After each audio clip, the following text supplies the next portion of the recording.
The whole world was watching that game yesterday. Like, everybody was watching. It went into overtime. It was a phenomenal game. We got live sports, one of the biggest brands, no bias speaking, in all of sports is Texas. Shady, what your biggest takeaway? Scatterboo balled. You were putting it in the group chat. Nice. He ended up impressing you late. Yeah. What was your biggest takeaway from that Texas win? Is a dog. But the biggest thing I learned is that Texas is not like that. Texas is not one of the elite of the elites. They better be lucky they play Clemson. They better be lucky they play Arizona State. You can't take this block, dog. Just go ahead and get it. If they play Georgia, if they play Notre Dame, if they play Ohio State, if they play Oregon, they don't just lose, ladies and gentlemen. They get smoked. Yeah. When I watch, you know what? Because I watched them weeks ago against Georgia. I'm saying, you know what? I don't see the elite look.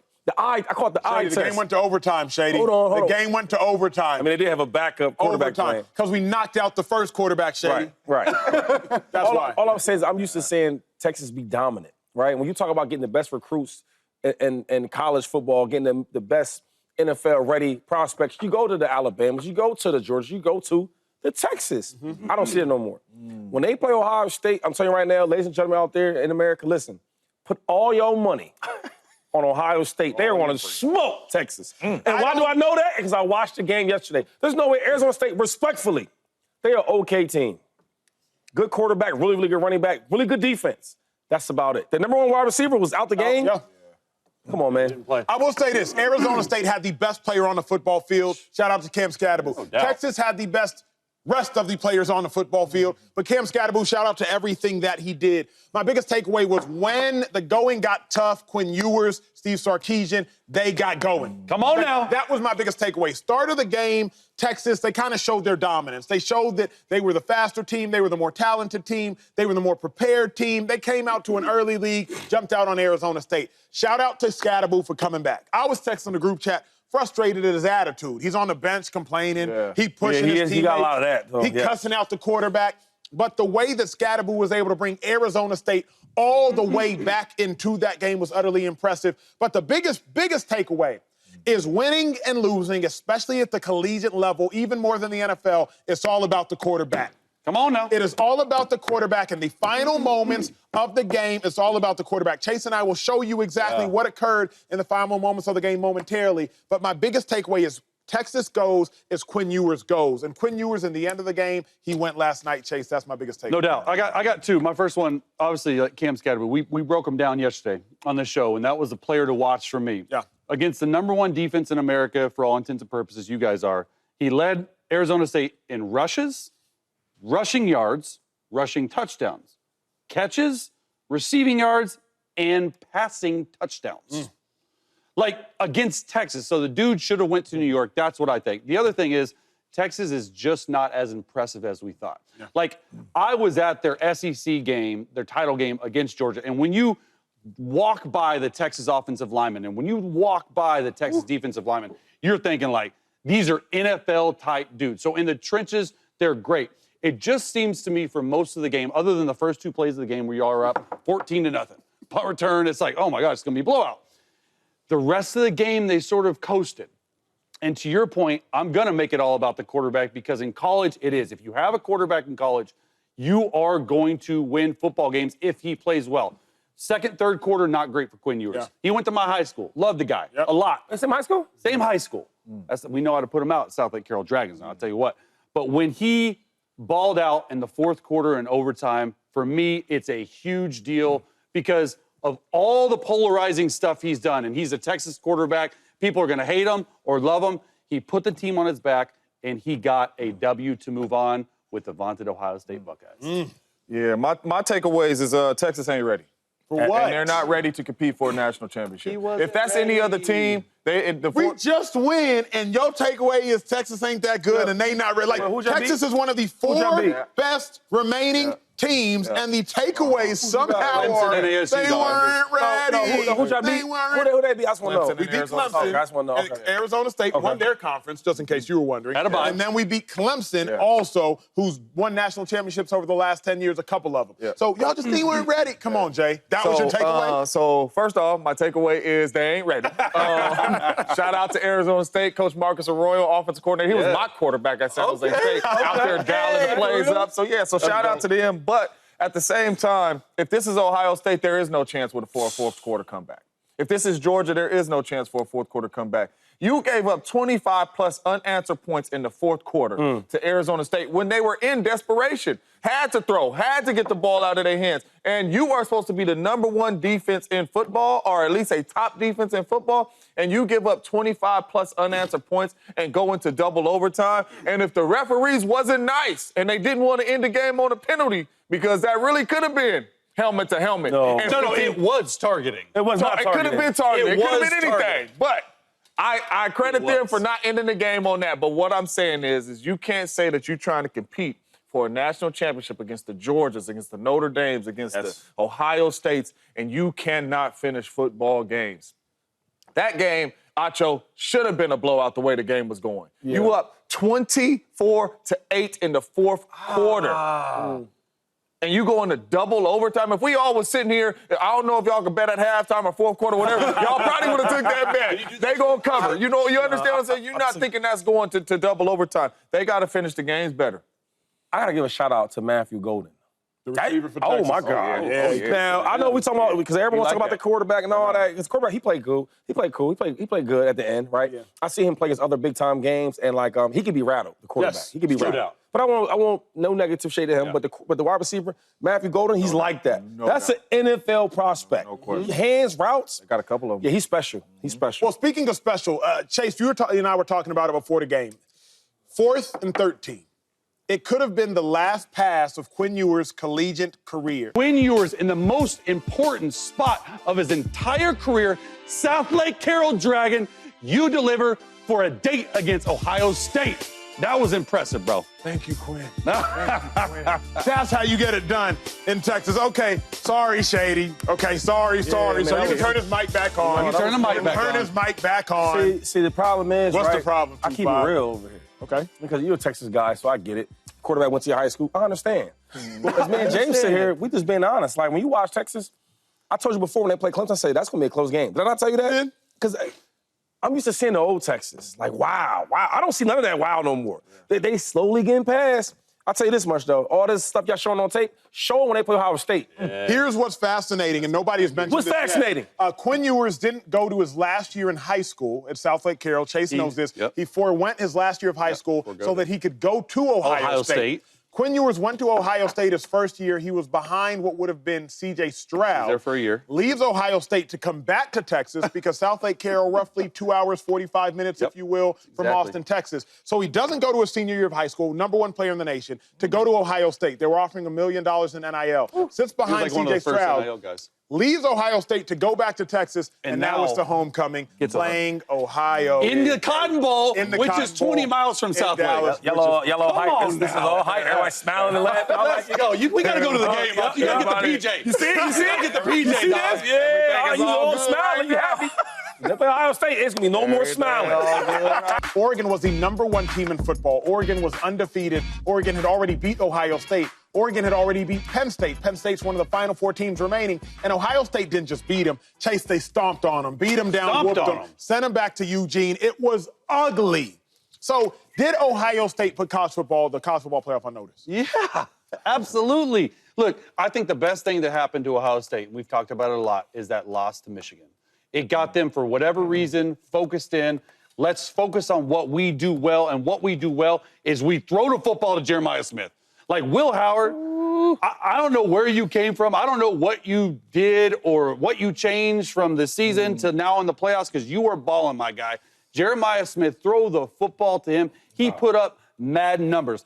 The thing that I want to point out, and I think a lot of people don't realize this, they've started really, really fast in the last 2 college football games versus Tennessee and versus Oregon. I think that's the difference. In both came combined in the first quarter, they scored 35 points. They've allowed Tennessee and Oregon, 0 points. They've gained 438 yards in 2 games. You know how much they've given up, Acho? 53 yards. It's pure and utter domination from the start. They are the most talented team in the college football playoff. We knew that they were. Like, every guy, I think there's like 180 guys on college rosters. It's crazy. Up and down, they've paid a lot for it. All those whispers about Ryan Day, they're gone. They're gone. Now, they got to go out there. They got to do it. They got Texas. I got that. I was thoroughly impressed. I was not expecting the type of butt whooping that Ohio State put on Oregon at all. You were surprised? Yes. Yeah, Vegas was surprised. Vegas had it to 1.5. Yes. They beat them down. I don't know if like this. Vegas do a lot of numbers. They ain't out there playing. You right. I play and I watch the games. First of all, now I told y'all that they was going to end Oregon streak. Did I not tell you that? said it. Right? And I said some other things. Can we get a hair? Oh, can we get a little hair? He's still in the sound. What was your boy What talking team about? impresses you this year? I like Ohio State. Ohio State. They got a lot of first-round players that's going there, and they deserve to be. They got a lot of superstars. They always do every other year. Gotcha. Wide receivers, right? Running backs. so Hold on, they're let me your keep. You ask me. They got D-backs. They got defensive linemen. They got everything you need. Any NFL coach or prospect, they go in there to check them out. Hey. Everything you need, they Can we got. get a golf clap for Shady? Come on, Let's get a man. golf clap You for were clapping, Shady. you better clap for me. But first of all, when we talk about being special NFL type of prospects, Jeremiah Smith, oh my God. It's unbelievable. Like, God, you know, it's certain players. I remember watching dudes like Adrian Peterson, guys like Calvin Johnson. I said, God took his time to make this young brother. He was born to be an NFL talent. Size, hands, speed, confidence, how competitive he is. It's so crazy. He either got a first down or a touchdown. Nothing else. Think about this for a second. For real? Every catch he had was either a first down lying. or a touchdown. That's like video game stuff. And then Acho's Nigerian nephew, Mekabuka. Mekabuka, was like that too. So when I look at Ohio State, I don't see how Texas even comes close to beating them. They got offense, they got defense, they got special teams, they got NFL this, NFL that. That's where you go. The game plan from Chip Kelly was excellent. I will say this, though. When I watch this game against Texas, I know it's your boys. I know you went there and all that. I know they love you a lot. They're going to get beat by double digits. Yeah. Wouldn't be surprised. And if you think I'm lying, I'm going to show you my bet slip when I put it in there. James, Ohio State, they put the college football world on notice. Absolutely. First off, they started off with last week. 42-17 against a solid Tennessee team that we thought would be probably one of the best matchups in the college football playoffs. They said, nah, bring on the number 1 seed in Oregon. And then just to beat Oregon down the way they did. And then the young quarterback threw for 300 yards one time all season. You know what the crazy thing is it was against Oregon.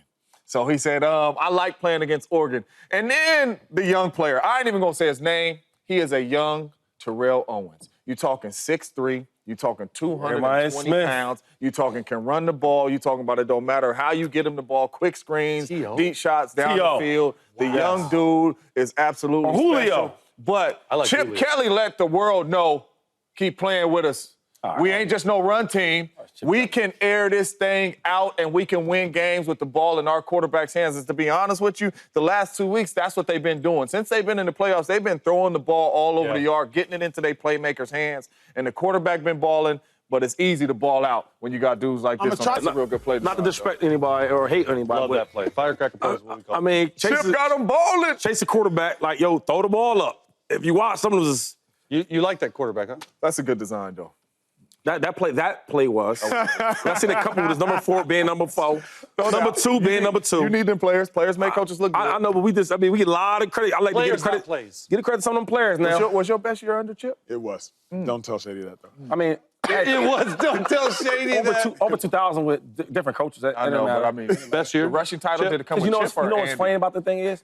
We act won't like answer. Chip gave me my best year. Yeah. But, I mean, since I left him, how many other running backs did good in his scheme? He had some first rounders. I didn't go first round. That's what I'm saying. Brian Matthews did. Players make the coach look What's the dude from the Cowboys? Talk that Mark talk. Murray. DeMarco Murray was the man. Yeah. I mean, he struggled over there.